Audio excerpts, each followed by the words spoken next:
វត្តកោះកែវជលមនីប្រធមចេតិយហៅវត្តចេតិយដែលមានរឿងរ៉ាវទាក់ទងទៅនឹង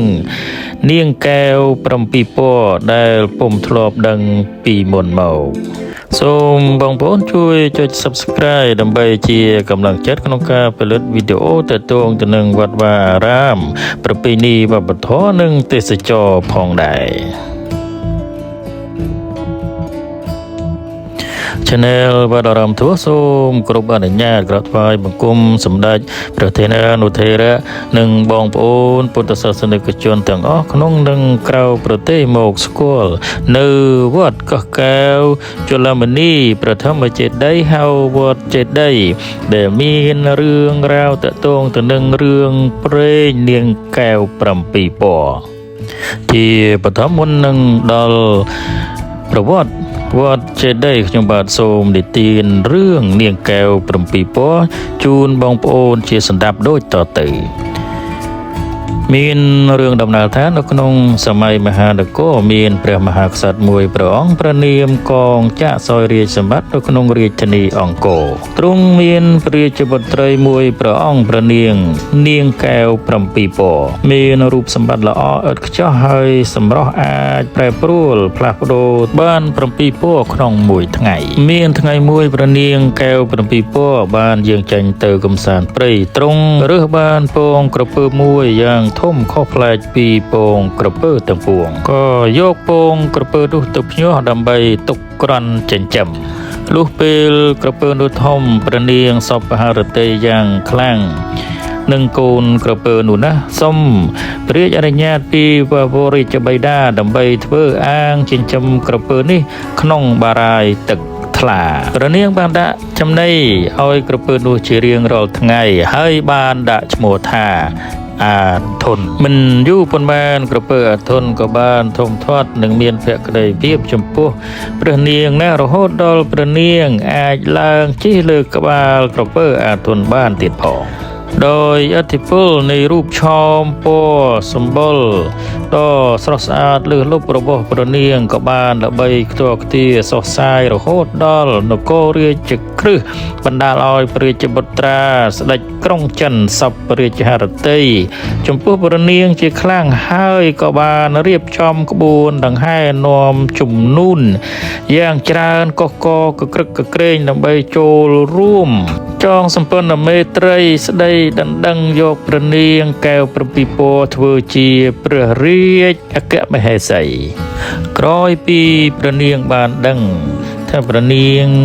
នឹង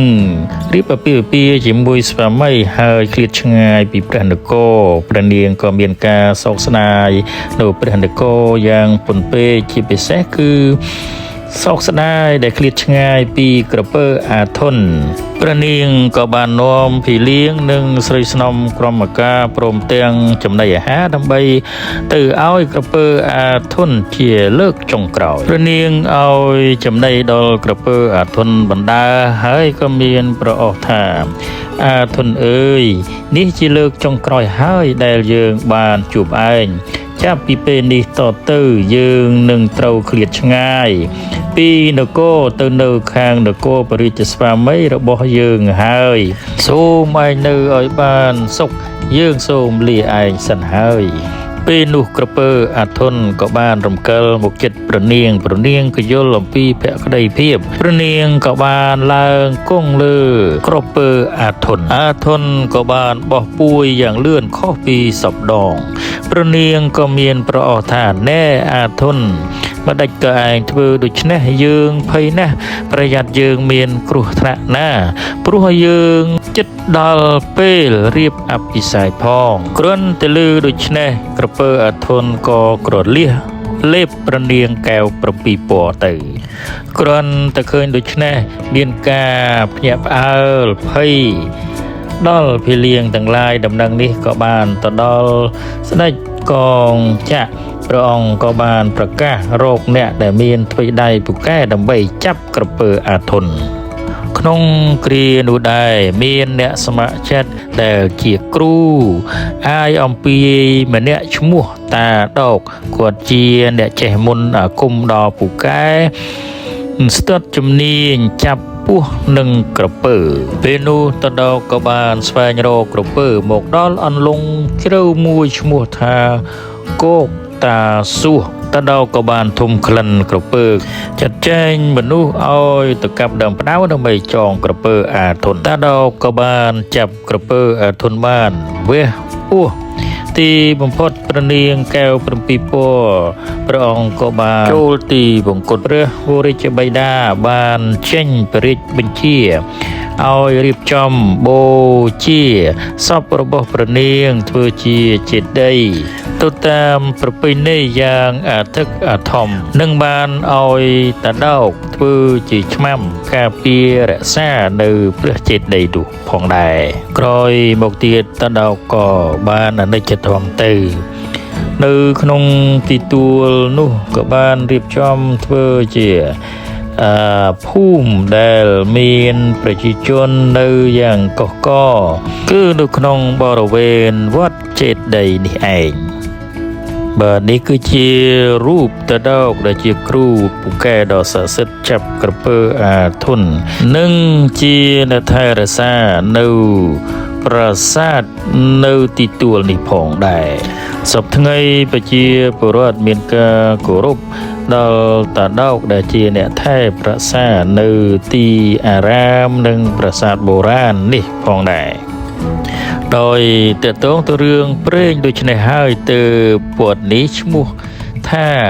វត្តកកែវជលមនីព្រះធម្មចេតិយហៅវត្តចេតិយដែលស្ថិតនៅក្នុងភូមិជ្រៃសង្កាត់សម្បួរក្រុងសៀមរាបខេត្តសៀមរាបដែលមានចម្ងាយពីក្រុងសៀមរាបប្រមាណជាង10គីឡូបាទនេះគឺជាព្រះវិហារចាស់ដែលទ្រុឌទ្រោមគ្មានដំបូលដែលមានអាយុកាលជាង100ឆ្នាំហើយដែលបានកសាងលើខឿនថ្មបាយក្រៀមចាស់នាសម័យកណ្ដាលសតវត្សទី16និងឬក៏17ដោយអាងទៅលើសន្លឹកសីមាដែលមាន8សន្លឹកបាទសប្តាហ៍ថ្ងៃនេះសន្លឹកសីមាបានយកទៅតម្កល់នៅក្នុងព្រះវិហារថ្មីដែលបានកសាងនៅក្នុងឆ្នាំ1998នេះគឺជារូបគំនូរចាស់ៗស្ទើរតែរលប់អស់នៅក្នុងព្រះវិហារចាស់បាទប្រាសាទវត្តចេតិយមានប្រាង្គមួយបែរមុខទៅទិសខាងកើតទ្វារ3ទៀតដែលជាទ្វារបញ្ឆោតនៅសម័យកណ្ដាលប្រហែលជាសតវត្សទី17ឬ18បានកែប្រែប្រាសាទនេះឲ្យមានរាងជាព្រះចេតិយមានកម្ពស់ប្រមាណជា17,50 ម៉ែត្រមានរូបចម្លាក់នៅលើផ្តែរព្រះឥន្ទគង់នៅលើដំរីក្បាល3មានរូបរាហូខំដងខ្លួននាគមានក្បាច់ផ្ការំយោលនិងខ្យងហៀនបែរមុខប្រច្រាស់គ្នានៅខាងលើផ្តែរចំកណ្ដាលមានរូបព្រះពុទ្ធអមដោយសត្វហង្សចំនួន6ដោយចម្លាក់នេះប្រហែលជាឆ្លាក់នៅសម័យក្រោយមានសសរពេជ្រ8ជ្រុងអមសងខាងទ្វារចូលតាមរយៈផ្តែរនិងសសរពេជ្រជារចនាបថបាខែងអាចសន្និដ្ឋានបានថាប្រាសាទនេះកសាងនៅក្នុងសតវត្សទី10នៃគ្រិស្តសករាជដោយព្រះបាទយសោវរ្ម័នទី1ឧទ្ទិសទៅដល់ព្រាហ្មញ្ញសាសនា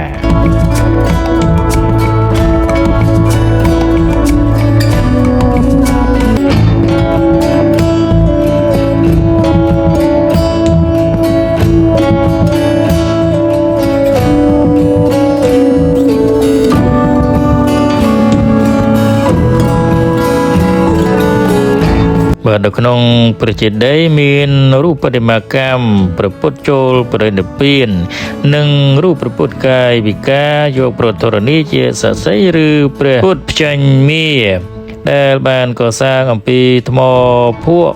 លាបថ្នាំថ្មីនៅក្នុងសតវត្សទី16ឬ17